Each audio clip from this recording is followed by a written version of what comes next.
일부 여성들은 성장하지 않는다. 그들은 성숙하지 않으며 영원한 젊음의 상태에 심리적으로 고착된 채로 남아있다. 매력적이고 가볍고 자발적이지만 깊이 취약하다. 당신은 이것을 본 적이 있을 것이다.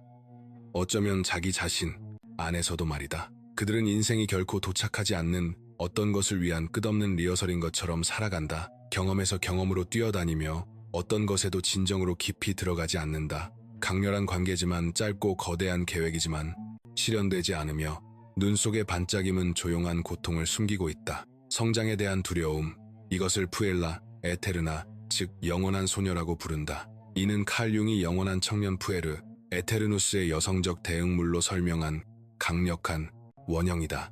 그러나 이 패턴의 메커니즘을 잔혹할 정도로 정밀하게 해부한 것은 그의 가장 가까운 제자 마리 루이제 폰 프란츠였다. 그녀에 따르면 이 원형에 지배된 여성은 심리적 시간을 거부하고 성숙으로의 건너감을 거부하며 정지 상태 속에서 살아간다. 겉으로는 가벼움과 매력으로 살아가지만 내면에는 현실에 대한 책임, 헌신, 항복에 대한 공포를 지니고 있다. 그녀는 성장하고 싶어 하지 않는다. 왜냐하면 성장은 아프기 때문이다. 성장은 자신의 공허함을 직면하고 되돌릴 수 없는 선택을 하며 환상을 놓아주는 것을 의미한다. 그리고 푸엘라는 떠다니기를 선택한다. 모든 문을 열어두기를 선택한다. 실제 만남보다 이상화를 선택한다. 완벽한 사랑을 꿈꾸지만 친밀함에서는 도망친다. 자유를 원하지만 자율성은 원하지 않는다. 약속 속에서 살지만 실현의 무게를 두려워한다. 어쩌면 이것이 단순한 이론이 아니라는 것을 깨닫기 시작했을지도 모른다. 이것은 많은 여성들의 삶이다. 존경받으면서도 왜 그렇게 길을 잃은 느낌이 드는지 이해하지 못하는 여성들, 지적이면서도 왜 같은 실수를 반복하는지 모르는 여성들, 시작은 모으지만 연속성은 없는 여성들, 끊임없는 공허를 느끼지만 그 근원을 모르는 여성들. 엠마 융은 여성 원형에 대해 말하면서 여성이 자기 자신과 세계와의 더 견고한 관계를 이루기 위해서는 내면의 남성성인 아니무스를 통합해야 한다고 말했다. 그러나 푸엘라는 이 통합을 거부한다. 그녀는 구조를 원하지 않고 날아오르기를 원하며 바로 그것이 그녀가 추락하는 이유다. 이 영상에서 나는 이 원형이 어떻게 그림자 속에서 작동하는지, 어떻게 약함을 자유로 위장하는지, 어떻게 당신을 당신이 될 수 있었던 존재로부터 멀어지게 하는지, 그리고 무엇보다 어떻게 이것에서 벗어나기 시작할 수 있는지를 보여줄 것이다. 그러나 미리 경고하겠다. 이것은 당신을 위로하기 위한 콘텐츠가 아니다. 이것은 당신을 직면하게 하기 위한 것이다. 왜냐하면 당신은 단지 매력적인 존재가 아니라 온전한 존재가 될 자격이 있기 때문이다. 끝까지 따라갈 용기가 있다면 당신은 이미 여왕이 되었어야 할 나이에 여전히 소녀로 살고 있다는 사실을 발견하게 될지도 모른다. 영원한 소녀는 하나의 단계가 아니며 성격 특성도 아니다. 그녀는 원형이며 여성 무의식에 거주하는 깊고 집단적이며 시대를 초월한 정신적 형상이다. 칼 융은 그녀를 성장하기를 거부하고 헌신을 피하며 현실에 뿌리내리기를 거부하는 영원한 청년 푸에르 에테르누스의 반영으로 규정했다. 마리 루이제 폰 프란츠는 이 인물을 다루는 데 있어 더욱 날카로웠다. 그녀에게 푸에라, 에테르나는 이상화되고 낭만화된 불모의 젊음에 영혼이 갇혀 개별화 성숙, 진정한 번영을 가로막는 여성이다. 그녀는 거의 사랑하고, 거의 구축하고, 거의 항복하며, 거의 살아간다. 그녀는 유대의 부재 속에 자유가 있다고 믿지만 실제로는 자기 자신으로부터 도망치고 있을 뿐이다. 깊은 곳에서 그녀는 삶이 부과하는 한계들을 다루고 싶어 하지 않는다. 그녀는 일상 권태 예측 가능성에 혐오감을 느낀다. 구체적인 모든 것이 그녀를 두렵게 한다. 그것은 그녀가 안전하다고 느끼는 마법 같은 세계를 위협하기 때문이다. 아무것도 유지할 필요가 없는 한 무엇이든 일어날 수 있는 우주 말이다. 폰 프란츠는 푸에르 에테르누스의 문제에서 이 패턴을 정확히 설명한다. 푸엘라는 자유로운 영혼이라는 자기 이미지에 너무 매혹되어 있어 실제 헌신을 요구하는 모든 것이 위협이 된다. 열정은 플라토닉한 한에서만 안전하고, 프로젝트는 추상적인 한에서만 흥미롭고, 삶은 꿈꾸기만 하고 살지 않을 때만 가볍다. 그리고 가장 잔혹한 점은 그녀가 종종 존경받는다는 것이다. 사람들은 그녀를 보고 빛남 창의성, 자발성을 본다. 실제로 이런 자질들은 존재한다. 그러나 그것들은 표면에 불과하다. 아무도 보지 못하는 것은 그렇게 많은 움직임 뒤에서 조용히 자라나는 실존적 공허다.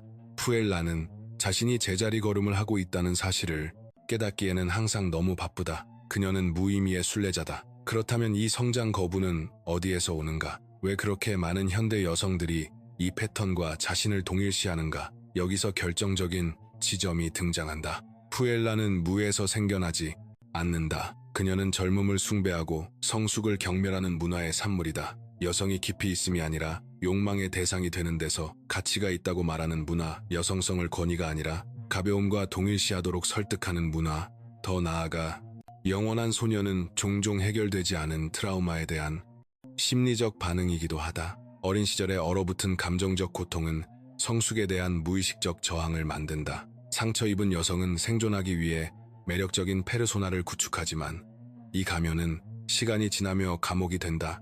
이런 의미에서 푸엘라의 원형은 증상이자 방어기제다. 엠마 융은 아니무스와 아니마에서 여성이 자신의 무의식적 내용과의 관계를 작업하지 않으면 그것들에 사로잡히는 경향이 있으며 그 결과는 바로 이것이라고 지적한다. 즉, 의식적, 인격이 취약하고 일관성이 없으며 표면 아래에서 작동하는 원형적 힘들에 노출된 삶이다. 영원한 소녀는 자신의 삶을 통제하고 있지 않다. 그녀는 자신도 모르는 이미지에 의해 살고 있다. 이제 모든 것이 이해되기 시작할지도 모른다. 당신의 불안, 반복, 진정으로 충만하다고 느끼지 못하는 감각, 모든 것을 가진 것처럼 보여도 말이다. 이것이 바로 푸엘라의 효과다. 그녀는 당신이 성장하는 것을 원하지 않는다. 왜냐하면 성장은 환상을 잃는 것을 요구하고 그것은 정신에서 가장 비싼 대가이기 때문이다.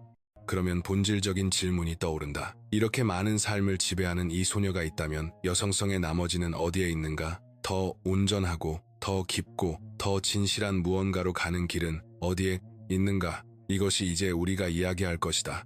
왜냐하면 당신 안에는 소녀를 넘어 잠든 여왕이 있고 어쩌면 이제 그녀를 깨울 시간일지도 모르기 때문이다. 이 콘텐츠가 당신에게 의미가 있다면 구독 버튼을 눌러 채널을 구독해 달라. 당신의 지지에 감사한다. 모든 여성 안에는 의식적 의지를 훨씬 넘어 작동하는 정신적 힘들이 있다. 융은 이를 원형이라 불렀다. 가장 원초적이고 보편적인 이미지로 우리의 가장 친밀한 경험을 형성한다. 여성의 정신에서 특히 강하게 두드러지는 두 가지 원형이 있는데 바로 소녀와 데모성이다. 이 두 인물 사이의 긴장을 이해하는 것은 왜 그렇게 많은 여성들이 모든 것이 이미 변화를 요구하고 있음에도 영원한 젊음의 환상에 갇혀 있는지를 인식하는 데 필수적이다. 소녀는 순수함, 아름다움, 신선함의 이미지다. 그녀는 가능성, 새로움에 대한 개방성, 아직 오지 않은 어떤 위대한 것에 대한 희망을 상징한다. 그녀는 매혹하고 유혹하며 꿈꾼다. 젊음 속에서 이 원형은 필수적이다. 그것은 세계를 탐험하고 경험하고 알려진 한계를 넘어 무언가를 찾고자 하는 욕망을 이끈다. 그러나 이 이미지가 성인기에도 지배적인 위치에 머무를 때 문제가 시작된다. 소녀가 다른 정신적 측면들이 드러날 공간을 주지 않을 때 그녀는 장애물이 된다. 그녀는 여성이 성숙하고 세계 속에서 자리를 잡으며 자신의 운명에 책임을 지는 것을 막는다. 여성은 계속해서 자신을 가능성으로만 보며 결코 자신을 실현으로 허락하지 않는다. 그녀는 영원한 거의 속에 머문다. 거의 원하고, 거의 항복하고, 거의 자신을 발견한다.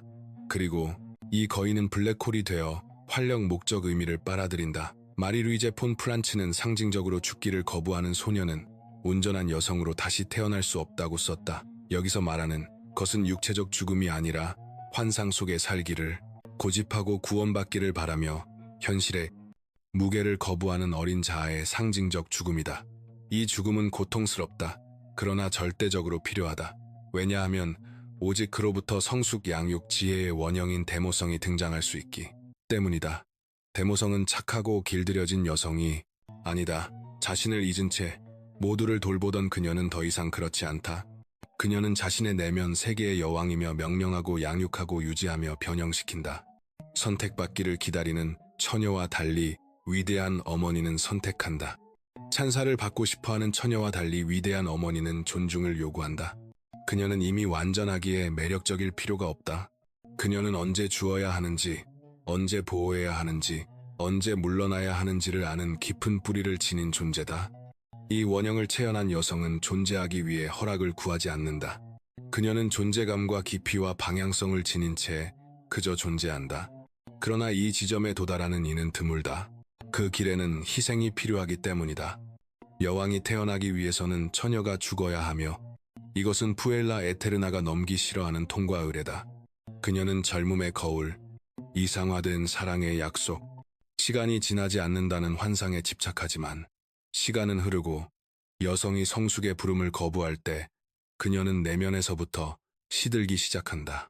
한때 찬란함의 원천이었던 처녀의 원형은 금빛 감옥이 된다.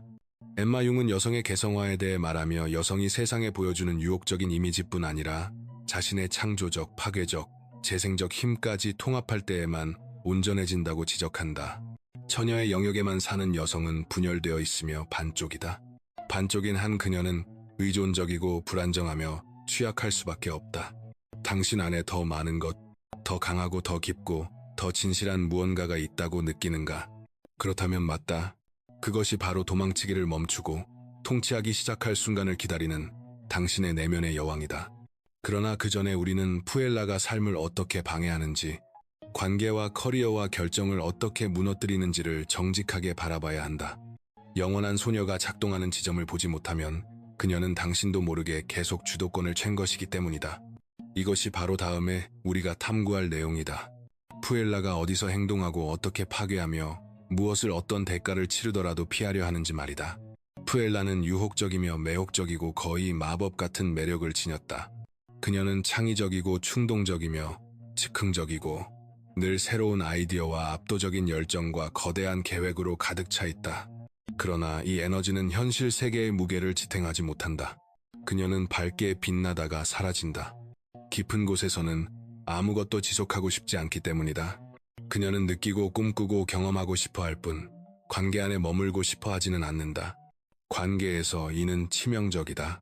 푸엘라는 사랑을 원하지만 헌신은 원하지 않는다. 그녀는 완벽한 파트너, 숭고한 연결, 절대적인 합의를 이상화하지만 상대가 인간적이고 결함있고 현실적인 모습을 보이는 순간 물러난다. 예전 같지 않다거나 무언가 변했다거나 마법이 사라졌다고 말하기 시작한다.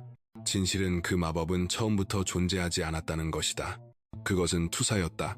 그녀는 자신 안에서 아직 찾지 못한 안정성, 깊이, 감정적 구조를 상대에게 투사한 것이다. 마리 루이즈 폰 프란츠는 푸엘라 에테르나의 문제에서 이 원형에 지배된 여성이 자신의 내적 혼란에서 구해줄 구원자, 존재의 의미를 부여해줄 누군가를 찾아 헤맨다고 설명한다. 그러나 그런 남자가 나타나면 누구도 감당할 수 없는 요구를 쏟아내고 좌절한 끝에 다시 이상화와 거부의 순환으로 돌아간다. 이러한 진동은 푸엘라의 전형적인 특징이다. 그녀는 만남의 황홀경은 원하지만 유대의 노동은 원하지 않는다. 모든 유대는 포기와 대면과 좌절을 요구하기 때문이다. 그녀는 그것을 감당할 준비가 되어 있지 않다. 커리어에서도 파괴는 같은 패턴을 따른다. 푸엘라는 자신의 본질에 맞고 의미 있어 보이는 무언가를 끊임없이 찾는다. 그녀는 일상과 규율과 지속적인 노력을 받아들이기 어려워하며 일관성이 필요한 모든 것이 숨막히게 느껴진다. 그래서 열정적으로 시작하지만 지루함의 첫 신호에서 포기한다. 분야와 과정과 직업을 바꾸며 아직 자신의 진정한 사명을 찾지 못했다고 생각한다. 그녀는 진정성을 추구한다고 말하지만 종종 그것은 모든 진짜 길이 요구하는 불가피한 고통으로부터의 도피일 뿐이다. 엠마 융은 아니무스와 아니마에서 무의식의 합리적 구조적 기능인 아니무스가 아직 미성숙한 여성 유형을 경고한다. 이는 거창한 아이디어로 가득 찬 과장된 언어로 나타나지만 구체적인 성취는 거의 없다. 푸엘라에 지배된 여성은 자신의 재능과 독특한 세계관에 대해 많이 말하지만 이를 현실에 뿌리내리지 못한다. 아니무스를 아직 대면하거나 작업하지 않았기 때문이다. 그것은 유혹적이지만 공허한 담론으로 남고 여성은 계속 표류한다. 그리고 선택들, 아니 정확히 말하면 선택의 거부도 있다. 푸엘라는 결정적인 선택을 극도로 두려워한다. 무언가를 선택한다는 것은 다른 가능성을 포기하고 순환을 닫고 자신의 일부를 뒤에 남기는 것을 의미하기 때문이다. 이것은 그녀에게 견딜 수 없는 일이다. 그래서 그녀는 영원한 아마도 속에 산다. 아마 이것을, 아마 저것을, 아마 돌아올 수도 아마 다시 바꿀 수도 있다는 상태 말이다. 이 아마도는 아무것도 진정으로 심어지지 않았기에 아무것도 진정으로 꽃피지 못하는 정지 상태에 그녀를 가둔다. 이 여성이 아직 이해하지 못한 것은 성숙이 자유를 잃는 것이 아니라 정복하는 것이라는 사실이다. 자유란 모든 것으로부터 도망칠 수 있는 것이 아니라 머무를 수 있고 건설할 수 있으며 자신의 존재를 존엄하게 지탱할 수 있는 능력이다. 그러나 이 모든 불안정성 뒤에는 더 깊은 무언가가 있다. 여성 자신도 이름 붙이지 못하는 숨겨진 고통, 정신적 상처, 실존적 공허다. 푸엘라는 움직임과 연애와 새로운 아이디어로 그것을 가리려 한다. 바로 이 비밀스러운 고통을 이제 비춰야 한다. 왜냐하면 푸엘라는 단순한 행동 패턴이 아니라 훨씬 더 친밀한 무언가의 증상이기 때문이다. 자신의 온전함을 끌어안기에는 너무 외롭고 길을 잃고 두려운 영혼 말이다. 다음 부분에서는 영원한 소녀의 그림자 속으로 들어가 그녀가 매혹 뒤에 숨기려는 침묵의 고통을 드러낼 것이다.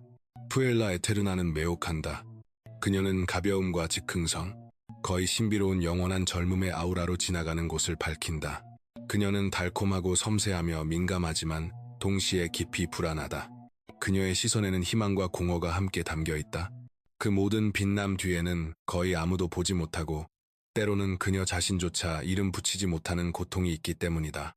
이 여성은 하나의 환상에 지배되어 산다. 충분히 착하고 충분히 아름답고 충분히 사랑스럽다면 누군가 더 강한 존재가 그녀를 사랑하고 보호하고 이끌어줄 것이라는 환상이다. 매력적인 왕자가 나타나 그녀를 마침내 행복하게 살 수 있는 자리로 데려다 줄 것이라는 믿음 말이다. 물론 그녀는 이를 의식적으로 인정하지 않는다. 그러나 그녀의 행동은 이를 배신한다. 지속적인 수동성, 만성적인 우유부단, 모두를 만족시키려는 욕구, 누군가를 실망시킬까 하는 마비적인 두려움, 끝없는 외부 승인에 대한 갈망. 푸엘라는 부드럽게 말하고 혼자 결정을 내리기를 주저하며 타인이 대신 행동하고 말하고 해결해 주기를 기다리는 여성이다. 그녀는 이끌림을 원하고 욕망의 대상이 되길 원하며 구원받기를 원한다. 그리고 그 구원자로 여겼던 존재가 결함과 모순과 한계를 지닌 현실의 남성으로 나타날 때 그녀는 깊이 실망한다. 현실은 이상과 결코 일치하지 않기 때문이다. 자신의 존재의 전체의 해결을 그에게 투사했던 그녀는 배신당하고 오해받고 버려졌다고 느낀다. 그렇게 도피와 거부, 새로운 이상화의 순환이 시작된다. 마리 루이즈 폰 프란츠는 이 행동을 거의 고통스러울 정도로 명확하게 묘사한다. 푸엘라는 아직 감정적으로 어린 상태에 머물러 누군가 혹은 무언가가 와서 내면의 공허를 채워주기를 기다린다. 그러나 그 채움은 외부에서 오지 않으며 올 수도 없기에 그녀는 서서히 분열된다. 한때 그녀의 피난처였던 환상은 감옥으로 변하고 세상으로부터 그녀를 보호하던 것이 이제는 그녀를 세상으로부터 고립시킨다. 이 원형은 종종 자기애적 특성을 발달시킨다. 푸엘라는 자신과 자신의 이미지, 반영, 외모에 집착하게 된다. 그녀는 현실적이든 상징적이든 거울을 중심으로 회전하며 세상이 끊임없이 자신의 아름다움과 우아함과 섬세함을 확인해 주기를 기대한다. 타인은 오직 관객, 그녀의 아름다움과 은총과 감수성을 비춰야 하는 외부의 거울로만 존재한다. 그리고 다른 누군가가 이 역할을 수행하지 못하면 그녀는 분노, 경멸 또는 정서적 냉담함으로 반응한다. 이러한 자기 몰입은 그녀가 타인의 고통을 보지 못하게 만든다. 공감은 피상적이고 전략적이다. 그녀는 민감해 보이는 방법을 알지만 깊은 곳에서는 언제나 자신의 내면 드라마에만 주의를 둔다. 그녀는 마치 영원한 로맨틱 연극을 살고 있는 것처럼 생각, 몸짓, 말로 그 드라마를 증폭시킨다. 푸아는 자기 삶의 배우이자 관객이며 이 무대에서 줄거리는 언제나 같다. 그녀는 기다리고 매혹하고 실망하고 고통받지만 결코 변하지 않는다. 그리고 그녀를 깊이 공포에 떨게 하는 주제가 하나 있다. 시간, 늙어간다는 생각은 견딜 수 없다. 왜냐하면 영원한 소녀의 원형은 신체적 젊음, 신선한 아름다움, 그리고 오직 새로움만이 가져오는 마법과 밀접하게 연결되어 있기 때문이다. 세월이 흐르기 시작하고 거울 속에 시간의 흔적이 나타나면 그녀는 위기에 빠진다. 환상이 무너지기 시작하고 그와 함께 그녀가 구축해온 정체성도 붕괴한다. 그녀는 저항하려 한다. 외모에 투자하고 수행적인 애정을 쏟고 정서적 산만함에 기대지만 다가오는 정신적 붕괴를 막을 수 있는 것은 아무것도 없다. 왜냐하면 문제는 결코 시간이 아니었기 때문이다. 문제는 그녀가 단단하고 성숙하며 현실적인 내적 토대를 한 번도 구축하지 않았다는 사실이었다. 이 구조가 없으면 시간의 흐름은 실존적 위협이 되며 많은 이들이 안타깝게도 무너진다. 이처럼 성숙을 급진적으로 거부하는 태도는 더 심각한 심리 상태로 이어지는 경우도 있다. 푸아는 현실과의 연결을 끊기 시작한다. 점점 더 다치고 더 비현실적인 내면 세계로 들어간다. 환상은 관계를 대체하고 욕망은 행동을 대체한다. 현실의 삶은 견딜 수 없게 되고 어제까지만 해도 그저 몽상가처럼 보였던 매력적인 여자는 미묘한 형태의 정신병 속에 갇힌 은둔적이고 고립된 인물로 변해간다. 그곳에는 더 이상 세계와의 교류가 없고 오직 메아리만 있으며 어쩌면 이것이 가장 고통스러운 지점일지도 모른다. 이 여자는 나쁜 사람이 아니다. 그녀는 길을 잃었다. 그녀는 자신을 보호하기 위해 이 환상의 세계를 만들었지만 이제는 그 내적 족쇄를 끌고 살아가며 그것을 타인에게 투사하고 순환을 반복하고 자신의 영혼을 병들게 한다. 원해서가 아니라 다른 방식으로 존재하는 법을 모르기 때문이다. 그러나 다른 길이 있다. 여자가 동화 속 인물로 사는 것을 멈추고 자기 이야기의 작가로 살아가기 시작하는 길이다. 하지만 이 길을 걷기 위해서는 푸아의 원형이 결코 허락하지 않는 일을 해야 한다. 성장하기로 선택해야 한다. 그리고 우리가 다음에 이야기할 것은 바로 이 성장. 진짜로 깊고 고통스럽지만 해방적인 성장이다. 왜냐하면 출구는 있지만 거울을 건너야 하기 때문이다. 지금 듣는 내용이 당신에게 울림이 있다면 내 전자책 비언더 샤도에서 진짜 가치를 찾을 수 있을 것이다. 그것은 융의 핵심 아이디어를 해부하고 자신을 더 깊이 이해할 수 있는 도구를 제공한다. 링크는 고정 댓글에 있다. 푸에르 또는 푸아 에테르나의 원형에서 벗어나는 일은 쉽지 않으며 결코 고통 없는 일도 아니다. 사실 그것은 잔혹한 통과 의례다.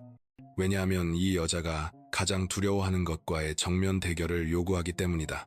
변화, 외모나 환경의 피상적 변화가 아니라 진정한 내적 변형, 항복을 요구하고 상징적 죽음을 요구하며 그녀가 살아남기 위해 만들어낸 연약하고 매혹적인 소녀를 버리고 마침내 여자가 되기를 요구하는 변화다. 이 변형은 우연히 일어나지 않는다. 그것은 여자가 순환이 반복된다는 것을 깨닫는 순간 시작된다. 같은 패턴이 계속 나타난다. 얕은 관계들, 미뤄진 결정들, 버려진 꿈들, 만성적인 공허감과 부적절감, 현실이 문을 두드리고 시간이 자신을 느끼게 만들며 아마도 처음으로 그녀는 환상의 베일 없이 거울을 마주한다. 바로 이 지점에서 칼융이 제안한 개성화의 길이 드러난다. 개성화는 당신이 진정으로 누구인지를 되어가는 과정이다. 사랑받거나 받아들여지기 위해 구성된 페르소나가 아니라 통합된 의식적이고 살아있는 정신을 향해 나아가는 과정이다. 이를 위해 여자는 자기 자신으로부터 도망치는 것을 멈춰야 한다. 약속과 새로운 시작을 쫓는 것을 멈춰야 한다. 아프더라도 성숙의 과정에 헌신해야 한다. 그리고 아플 것이다. 왜냐하면 성장한다는 것은 정신적 유년기의 안락함을 포기해야 하기 때문이다. 그리고 여기에서 가장 섬세한 지점이 등장한다. 시간과의 관계, 피하는 늙는 것을 두려워하는데 젊음을 자유, 아름다움, 가치와 동일시하기 때문이다. 하지만 이것은 외모를 숭배하고 깊이를 무시하는 문화가 만들어낸 환상이다. 노화는 자유의 끝이 아니다. 오히려 진정한 자유의 시작이다. 왜냐하면 여자가 외적 승인, 수행적 매혹, 타인의 시선에 대한 의존을 멈추는 순간에만 비로소 진실하게 살기 시작하기 때문이다. 이 의미에서 노화는 성숙이며 성숙은 선택하는 법을 배우는 것이다. 버티는 법을 배우는 것이다. 머무는 법을 배우는 것이다. 아마도에서 예로 옮겨가는 것이다. 누군가가 자신의 삶을 해결해 주길 기다리는 것을 멈추고 자기 정신을 스스로 책임지기 시작하는 것이다. 피해자 담론을 버리고 작가의 자리로 서는 것이다. 여자가 된다는 것은 가볍고 공기 같은 존재가 되는 것이 아니라 온전해지는 것임을 이해하는 것이다. 마리 루이제 폰 프란츠는 푸에르 혹은 푸아의 원형이 진정으로 치유되기 시작하는 때는 개인이 자기 환상보다 더 큰 어떤 것에 헌신할 때라고 말한다. 그것은 직업일 수도, 창조일 수도, 진짜 관계일 수도, 영적 탐구일 수도 있다. 무엇이든 상관없다. 중요한 것은 헌신이다.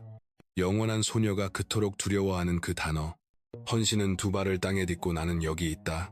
나는 여기 있기를 선택한다. 그리고 그 선택의 결과를 받아들인다. 라고 말하는 것이다. 이 헌신은 끊임없는 이동을 멈추는 정지를 요구한다. 여자는 도망치기를 멈춰야 한다. 자신의 패턴을 급진적인 정직함으로 관찰해야 한다. 성찰하고, 침묵하고, 스스로에게 물어야 한다. 나는 얼마나 더 표류하며 살 것인가? 나는 얼마나 더 내 삶을 보이지 않는 우연, 타인, 운의 손에 넘겨줄 것인가? 그녀는 지휘권을 잡아야 한다. 이것은 단단해지거나 민감함을 잃거나 내면의 소녀를 죽인다는 뜻이 아니다. 그것은 통합하는 것이다. 지혜롭고 단단하며 성숙한 정신의 부분을 위한 자리를 만드는 것이다. 타인의 욕망의 대상이 아니라 주체가 되는 것이다. 성장한다는 것이 매혹을 그만두는 것이 아니라 의존을 그만두는 것임을 받아들이는 것이다. 그리고 여기에는 큰 역설이 있다. 여자가 이상화된 사랑, 끊임없는 승인, 완벽한 삶을 쫓는 것을 멈출 때, 바로 그때 그녀는 진짜로 사랑받기 시작한다. 왜냐하면 마침내 가면 없이, 연기 없이, 존재로, 진실로 자신을 드러내기 때문이다. 하지만 여정은 여기서 끝나지 않는다. 이제 푸아가 현실로 깨어나기 시작했으니 그녀는 살아갈 새로운 정체성의 중심, 살아갈 새로운 내적 자리, 그곳에서부터 삶을 영위할 새로운 기반을 찾아야 한다. 그리고 이것이 우리를 다음이자 마지막 부분으로 이끈다. 개성화의 횡단, 온전하고 의식적이며 뿌리내린 여성의 탄생. 삶은 요구한다. 언제나 요구한다. 그리고 피아 에테르나에 지배된 여성에게 이 요구는 밖에서 오지 않는다. 안에서 온다. 어느 순간 가벼움과 매력과 자유의 외관을 유지하려는 모든 노력에도 불구하고 외면 뒤에서 무언가가 무너지기 시작한다. 공허가 자리 잡고 불안이 심화되며 한 질문이 메아리친다. 나는 얼마나 더 나 자신으로부터 도망칠 것인가? 영원한 소녀의 원형이 더 이상 쓸모 없어지는 때가 온다. 더 이상 보호하지도 매혹하지도 못한다. 오히려 숨막히게 하고 감옥처럼 가두고 당신이 진정으로 될 수 있는 존재가 되는 것을 막는다. 왜냐하면 그것이 원하는 것은 당신이 여전히 약속에 홀린 채로 적절한 순간, 적절한 남자, 결코 오지 않는 완벽한 기회를 기다리며 가만히 머물러 있는 것이기 때문이다. 그것은 오지 않을 것이다. 왜냐하면 현실은 태도, 존재, 책임을 요구하기 때문이다. 현실은 성숙을 요구한다. 융이 묘사한 정신의 통합, 개성화의 과정은 바로 여기에서 시작된다. 기다리기를 멈추기로 선택할 때, 성숙은 아름다움의 끝이 아니라 깊이의 시작이며, 사랑의 끝이 아니라 진짜 연결의 시작이고, 자유의 끝이 아니라 자율성의 탄생임을 이해할 때 시작된다. 바에서 벗어나는 것은 용기의 행위다. 오랫동안 당신을 지탱해왔지만, 이제는 당신을 제한하는 정체성을 내려놓는 것이다. 의심, 두려움, 고독의 사막을 건너 더 깊은 자기 진실을 찾는 것이다. 될 수 있는 여성의 눈을 바라보고 얘라고 말하는 것이다. 이 과정에서 등장하는 여성은 완벽하지 않다. 모두를 매혹하지도 않는다. 약속 위에서 살지도 않는다. 하지만 그녀는 온전하다. 그녀는 자기 삶을 이끄는 사람이다. 자신을 아는 사람이고 자신을 지탱하는 사람이며 자신의 여정에 헌신하는 사람이다. 그리고 이 여성은 소녀와 달리 더 이상 해피엔딩을 기다리지 않는다. 그녀는 명료함으로, 용기로, 진실로 자신의 이야기를 만든다. 이제 멈추고 당신의 삶을 정직하게 바라보라. 당신 또는 당신이 아는 누군가는 자기 운명의 주인공으로 살고 있는가? 아니면 자신의 운명에서 엑스트라로 살고 있는가? 누군가가 와서 구해주길 아직도 기다리는 영원한 소녀의 존재를 목격한 적이 있는가? 아니면 그녀는 스스로를 구할 준비가 되었는가? 여기서 어떤 것이 당신을 건드렸거나 불편하게 했거나 당신이나 당신이 아는 누군가가 지닌 패턴을 보게 만들었다면 댓글로 말해달라. 무엇을 알아차렸는지. 때로는 그것을 말로 옮기는 것이 생각을 현실로 변환하는 첫걸음이다. 그리고 이 영상이 가까운 누군가의 깊은 무언가, 혹은 당신 안에 무언가를 건드렸다고 느꼈다면 여기서 멈추지 말고 다음 영상을 계속 보라. 그것은 중요하다. 왜냐하면 자각의 길은 한 번의 깨달음에서 끝나지 않고 그로부터 당신이 내리는 모든 선택 속에서 계속되기 때문이다.